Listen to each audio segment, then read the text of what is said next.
Israel ఏదైతే Hamas మీద దాడి, గాజా మీద దాడి, గాజాలో వందలాది మంది సాధారణ ప్రజల్ని, వృద్ధులని, ఆడపిల్లల్ని, పసిపిల్లల్ని చుట్టూ పెట్టుకుని కాపలాగా పెట్టి, అంటే తమ మీద దాడి జరిగితే వాళ్ళందరినీ చంపారని ప్రపంచాన్ని నమ్మించేందుకు చేసే మోసపూరితమైనటువంటి దుర్మార్గమైనటువంటి చర్యలో భాగంగా ఎవరైతే సెన్వర్ సోదరుడు వాళ్ళందరూ చేసిన ఘాతుకాలు.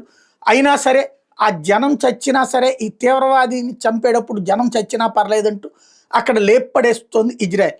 తాజాగా చూస్తే ఇజ్రాయెల్ హెజ్బుల్లాకు సంబంధించిన టాప్ కమాండర్ మొహమ్మద్ అలీ జమాల్ని కాల్చి చంపింది. సదరన్ లెబనాన్లో ఇలాగే సాధారణ ప్రజల్ని చుట్టూ పెట్టుకుని ఉన్నటువంటి సందర్భంలో హాస్పిటల్ బంకర్లో, కాలేజీల బంకర్లో, విశ్వవిద్యాలయాల బంకర్లో, లేకపోతే ఈవెన్ శరణార్థి శిబిరాల పైన ఉంటాయి, కింద బంకర్లలో వీళ్ళు కార్యకలాపాలు నడుపుతుంటారు. అట్లాంటిది ఐడెంటిఫై చేసి లేపేస్తుంది. అట్లాగే ఇప్పుడు తాజాగా లేపేసింది.